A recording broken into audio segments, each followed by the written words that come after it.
Assalamualaikum warahmatullahi wabarakatuh.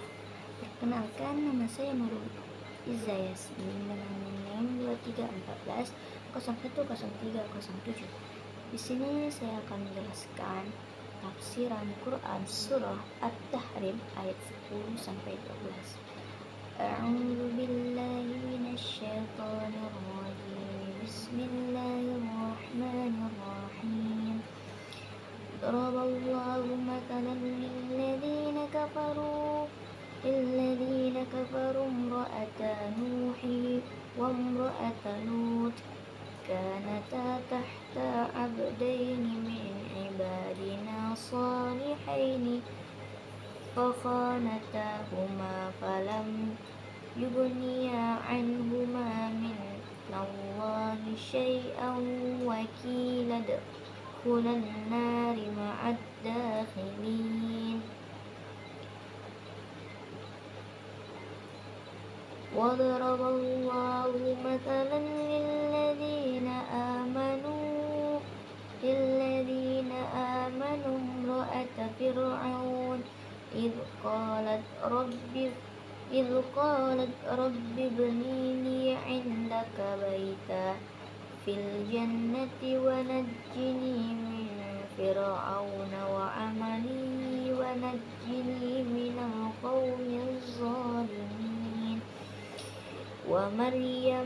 ومريم ابنة عمران التي أحصنت فرجها فنفخنا فيها من روحنا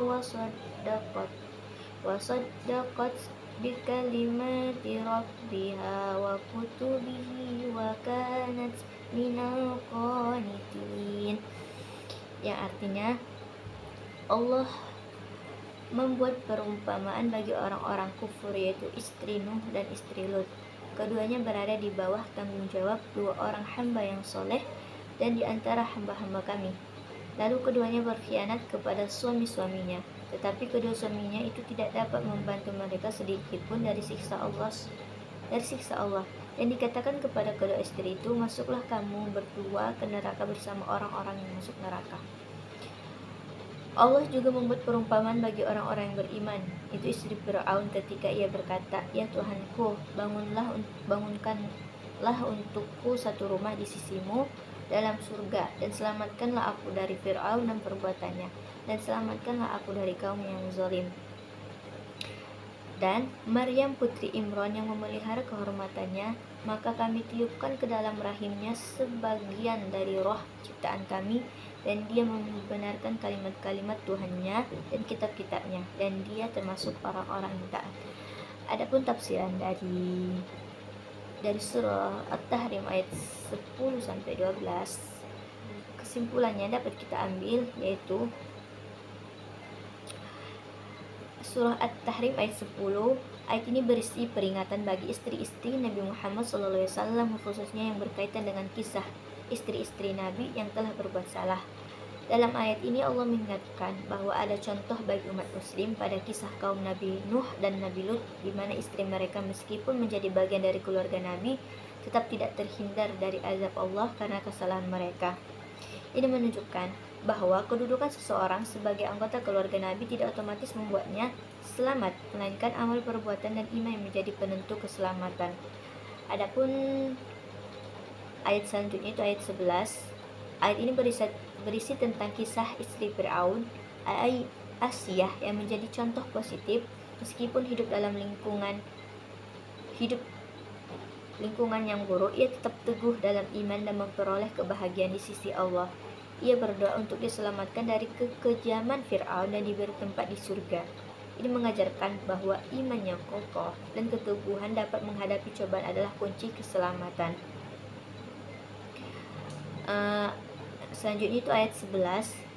Dalam ayat ini Allah menyebutkan kisah Maryam, ibu dari Isa, yang menjadi contoh ketakwaan dan kesalehan.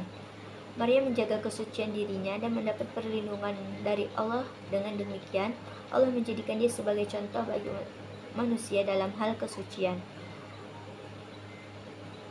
Ayat ini juga mengajarkan bahwa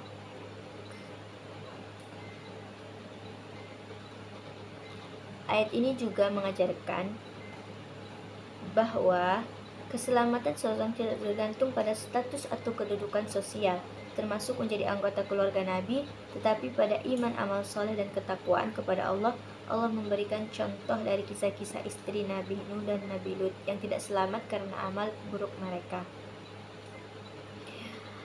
Adapun relevansi surah At-Tahrim ayat 10-12 itu relevansinya dengan pendidikan, yaitu pentingnya keteladanan dalam pendidikan yang mana ayat-ayat ini menampilkan contoh-contoh teladan dari berbagai tokoh baik yang positif maupun negatif. Yang kedua itu pendidikan moral dan akhlak. Tafsir ayat ini mengajarkan bahwa moral dan akhlak yang baik sangat penting dalam kehidupan. Dan ketiga itu kesadaran akan tanggung jawab individu. Ayat ini juga mengingatkan kita bahwa setiap individu bertanggung jawab atas pilihan dan amal perbuatannya. Dalam pendidikan, penting untuk mengajarkan kepada siswa bahwa mereka harus bertanggung jawab atas tindakan mereka dan bukan hanya mengandalkan posisi atau keturunan. Yang terakhir yaitu mengajarkan keteguhan dalam menghadapi ujian dan pengembangan iman dalam pendidikan. Kesimpulan yang dapat kita ambil yaitu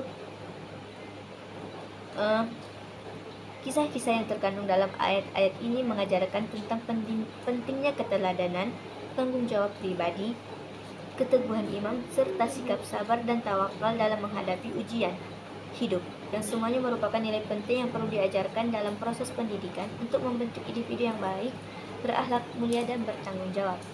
Mungkin sekian dapat yang saya sampaikan. Bila ada salah, saya mohon maaf. Wabillahi taufiq wal hidayah. Wassalamualaikum warahmatullahi wabarakatuh. See you.